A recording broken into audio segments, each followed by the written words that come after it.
It was when Baha'i was in the dreadful, foul-smelling, dungeon-like prison of Siachal, with his feet in stocks and a heavy chain suspended round his neck, that he was visited by the angel of heaven, suspended before him, who spoke to his inner and outer body and informed him that he was the best beloved of the world, the beauty of God,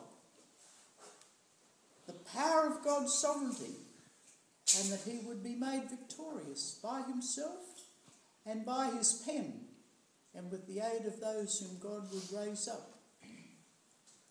But Baha'i did not tell anybody at that time what had occurred, but waited until a time ordained by God. After efforts to execute Baha'i, he was exiled to the city of Baghdad, where he stayed for 10 years. After which the authorities at Baghdad felt threatened by Baha'i's immense popularity, and the Sultan gave orders to the Shah to wipe out Baha'i's influence, get rid of it. And so the governor received orders that Baha'i should be exiled to Constantinople. When people found out this news, they were grief-stricken. They thronged to the house of Baha'i, begging him to stay, and prevented his family from preparing for the trip to Constantinople. So Baha'i, always with the aid of Abdu'l-Baha, suggested that he move across the other side of the river Tigris to a beautiful garden of roses.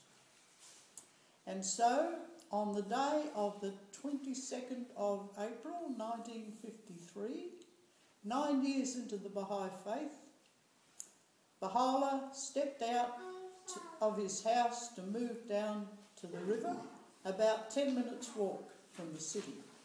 But of course, he was slowed down his progress by people thronging all around him. Men even threw themselves in front of him, hoping that his boots might touch them and they would be thus blessed. And people pressed close to him, longing to be touched, or for a glance, a sympathetic glance. And all the streets were thronged with people, and the rooftops, rarely ever before seen in the city of Baghdad. And Baha'i showed compassion, consolation to everybody. Eventually, he got to the river bank and was ferried across the river together with Abdu'l-Baha and the purest branch and one of Baha'i's sons and his secretary. And when they stepped off the boat on the other side of the river, a great peal rang out from all the surrounding mosques of "God is the greatest," that was calling people to prayer 2 hours before sunset. And so many of the people walked across the footbridge and joined Baha'i in a meal that was set out for them or being cooked in the gardens. And after that, the river arose, making it difficult for any further crossings. Abdu'l-Baha stayed in the beautiful gardens of Ridvan for 12 days. They were beautiful rose-lined gardens with many-coloured tulips and luxurious trees and flowing streams. And on the first day, he shone like a brilliant sun. And he made bare some of the mystery surrounding his personality and assumed the power and authority of the Bab and the one whom God would make manifest. And he let it be known that at that time the effulgence of truth was infused into every created thing with every divine quality, and the world was immersed in the ocean of purification. And he said the sword must be put away. And he told them that the next messenger would come after 1,000 years. So in this way he indicated his true position. And then with great joy he opened the festivities, the 12-day festivities of the Garden of Ridvan. And all the people listening, their great sorrow and grief was turned to joy. Every day, the gardeners picked the roses and they piled them into Baha'u'llah's tent, with a pile so high that people who came to visit Baha'u'llah couldn't see one another over the top of this pile of roses. On day 5,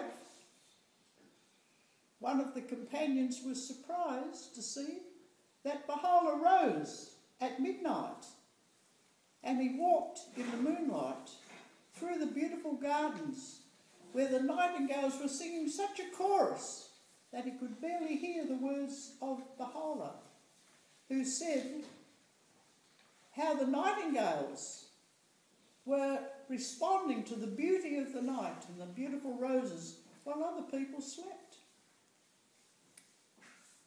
On day 8, Baha'u'llah called Abdu'l-Baha to his tent, and he told Abdu'l-Baha in clear tones that he was the one whom God would make manifest and the one that was promised by the Bab. And Abdu'l-Baha then understood why Baha'u'llah had been so persecuted. And Abdu'l-Baha had a wonderful vision of the future where he saw that the world would be changed through the divine message. And at that time, he devoted himself, mind, body and soul, to the cause of God.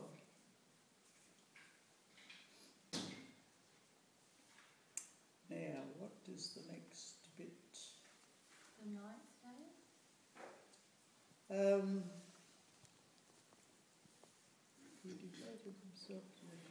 And at the same, on the same night, Baha'u'llah told 4 other people the same message, but he said to them that the time was not right for him to make a public declaration, and he enjoined on them to keep their information to themselves.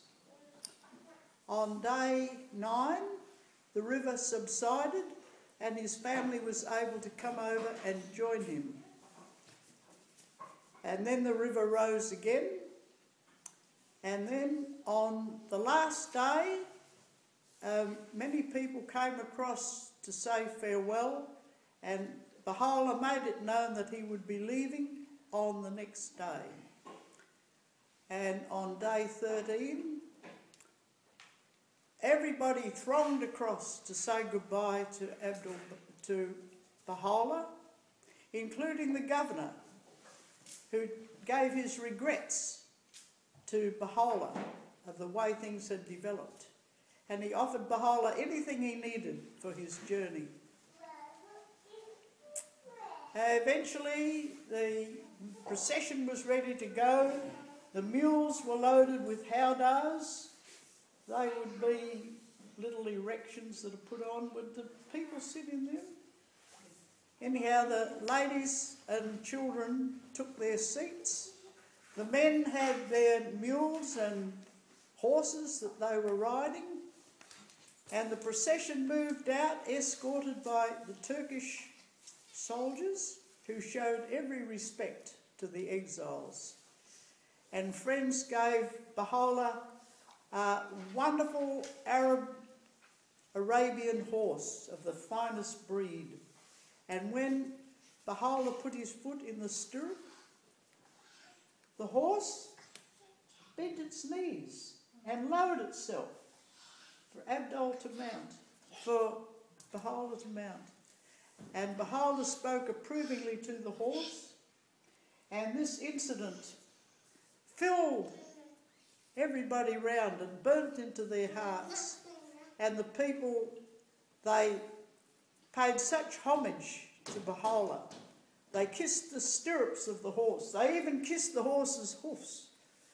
And they pressed around Baha'u'llah, and he said kind words of consolation to everybody. And this homage was paid to him all the way to Istanbul. Thank you for listening.